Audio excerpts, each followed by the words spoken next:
I'm curious for you in and of yourself. What is meaningful enough to you that you believe in God? Not so much what could be, what could go across the lines to why someone else should believe in God necessarily, or something that's rational so you were saying, experiences could be just written off, but they're not going to be written off to you. Your own experiences aren't going to be written off to you. Mm-hmm. And so the experiences that you have, I mean, obviously everything is our experience. And so ultimately everything is grounded in our experience, our rationality. Sure. Our rationality is an experience that we have in a way. Mm-hmm.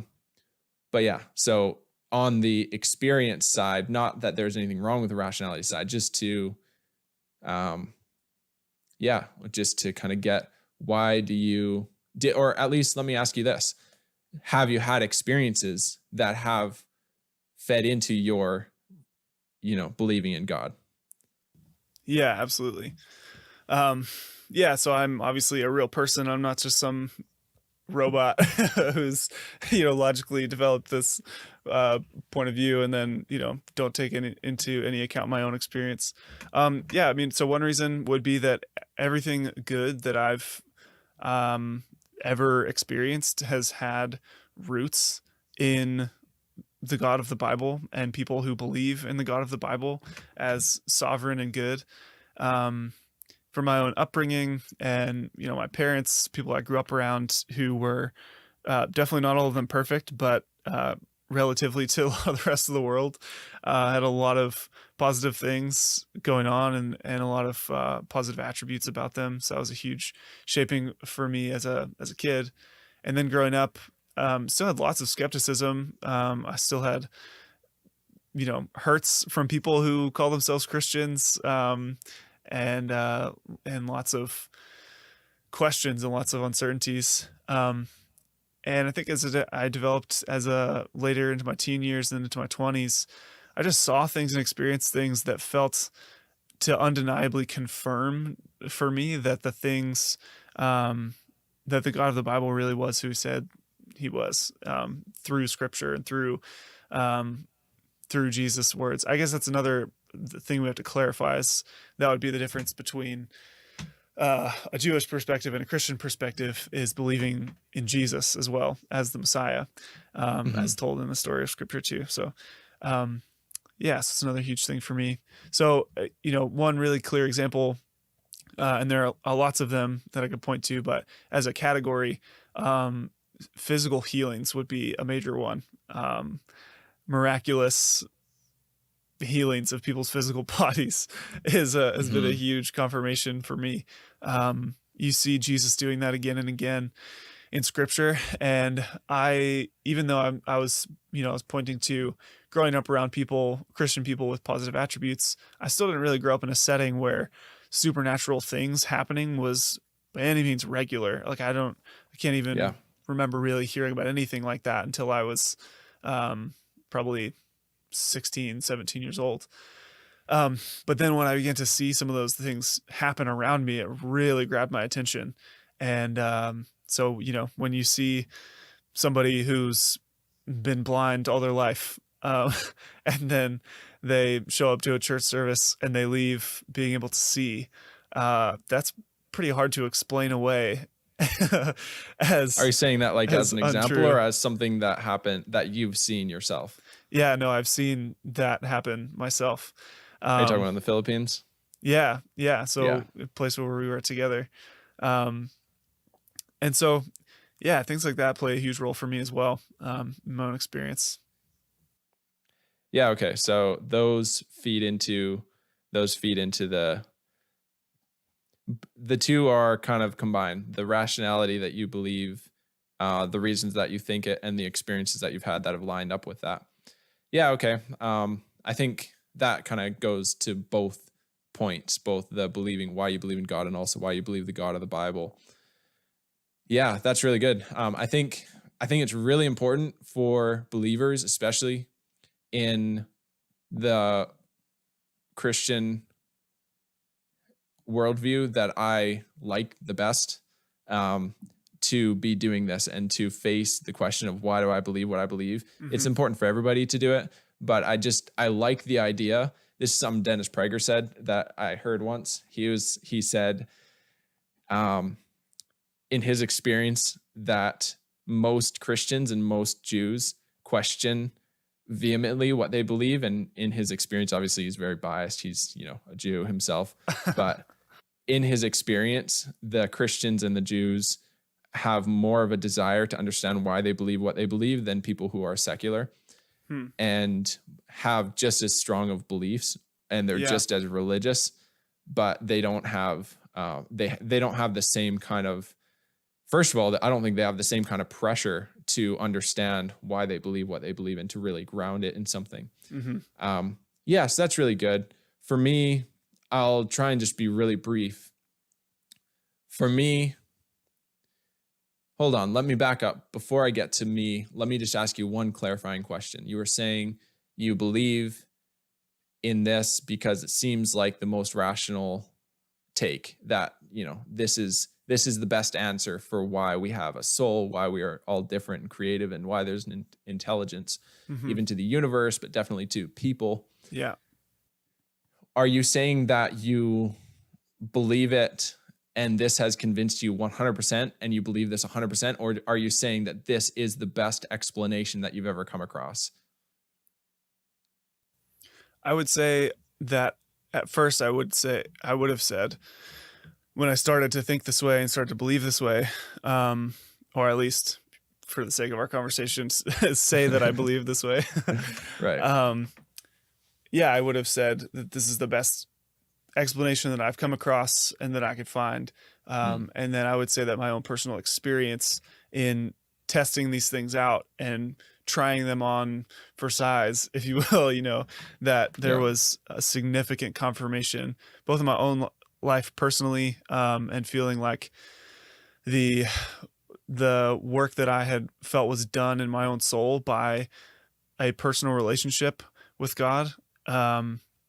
And then also seeing things outwardly around me that felt like very clear confirmations of seeing the God of the Bible at work in ways that I could actually recognize in my life too, which moved into now I would say yes.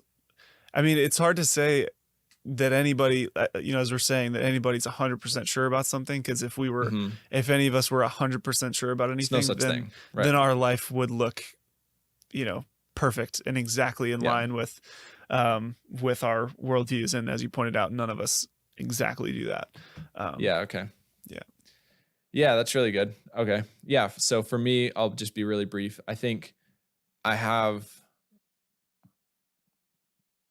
my understanding is this. I think ultimately it doesn't have much to do with our rationality, and it doesn't have much to do with our experiences. I don't know if I'm going to be able to justify saying this, but this is basically how I feel. I feel like actually it is just a decision that's made in the human heart. And that decision can be rationalized to, if you make the decision that you will believe or you won't believe, whatever that decision is made deep inside at the deepest places of our being, whatever that decision is, you can rationalize your decision through your experiences for one way or for the other way. And to me, I've had very similar experiences as you. The funny thing with that blind guy in the Philippines is that I left right when he got prayed for and his sight was restored. And I didn't see that whole thing go down. I just heard about it secondhand. And I remember somebody being like, dude, you totally should have been here filming. And I was like, well, I was gone. But, and we don't need to get into that. But I've had similar experiences, but in times that I have needed something to stand on, those experiences have just kind of been empty. I don't know how else to say it. I think it's the same reason that you could see a miracle happen and 6 months later it has no effect on your life. I just don't think that humans are totally okay, we've experienced this one thing, now it's integrated and now it's with us forever. And now we operate in this new way that we've decided. I think that there's just more of a mixing, and it's almost like a musical symphony, where there's things synchronizing and things that are different. And it's so hard for it's so hard for me to look at my life and look back on my life and just be like, oh yeah, there's that one miracle I saw. And so therefore everything that I derived from that miracle at the moment can now be, some synchronous event of the thing I'm thinking about is like the vision I had of being knighted, and then a guy coming up to me and knighting me with a sword 30 minutes later. Then when I met Shawnee, she was praying for me and saw a picture of me getting knighted. And it was, all of this was some of the most significant moments of my life. And I look back to that, and at that moment, I derived so much from that. But now, 6 or 7 years later, I can't seem to look back and derive that same kind of understanding that I had in the moment.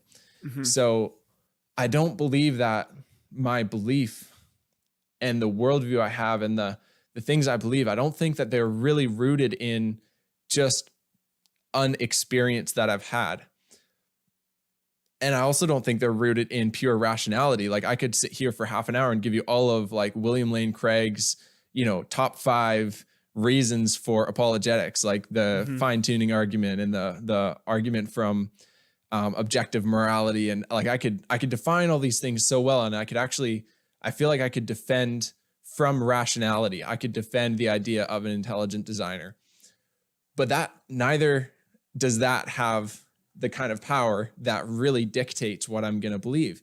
It seems more like I'm talking at the edges of my understanding right now, but it seems more like that decision is actually a decision that's made by whatever I am, whatever this I represents, whatever my being is at the deepest place, is the ability to decide one way or the other, whether I believe or I don't believe. And I can rationalize anything I want to from there. How does that strike you? Yeah, well, I guess it comes to the place of asking what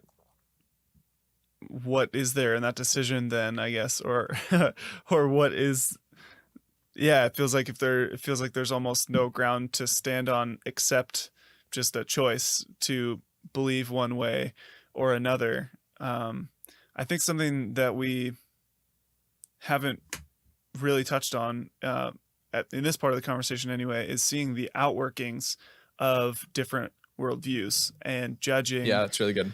Judging if, or different belief systems and religions, and judging if those are desirable and seem that's so good. Because there are, all of the major belief systems have been around long enough that we can see some of the outworkings of them. And this is another huge answer for me, which I wasn't expecting you to to go down this road, so it's caught me a little off guard, and I just trying to scramble and think a little bit. But yeah, this is a third dimension. We talked about the logic side, the experience side, and I would say a third major thread is to see what's resulted from people who have believed one way or another. And if we look in history, the people who have believed in this tradition, in this way of the God of the Bible, and interestingly enough, whether people have, within the Judeo-Christian tradition, whether people have believed Jesus as the Messiah and become Christians or remained as Jews, a lot of the morality remains the same. But what I would say is that Christians, in my experience, have been liberated to a next level, to a deeper extent, and have experienced something that brings about even more personal transformation, and kind of unlocks this new realm of opportunity as people living in this age. But anyway, so I would say as I look across the world and I see the Muslim world, and I see the Hindu world, I see cultures that have been largely influenced by Buddhism, and I see a lot of times poverty that accompanies most of the ones that I just named, You have some exceptions to that. Obviously, in the Muslim world, there are plenty of people who are doing really well. Like I've been to Qatar. I've seen the I've seen the wealth Yeah. that exists because of oil and stuff, but it's mostly because of natural resources. It's not because of a ton of like liberty and freedom and fair systems of governance and all of that. Right. Um, and so, yeah, as I look across the board, everything desirable that I can see in the world, not that there aren't a few exceptions of individuals, but as systems of Yeah. belief, I don't see any except Christianity that has progressed human beings towards a more favorable state on the whole. Yeah, that's really good. Actually, that plays I think you did a really good job in putting that on equal playing terms as our experience, our rationality, and also our ability to analyze the world. I think those are probably the only three, or at least the big three reasons Hmm. behind why we believe what we believe.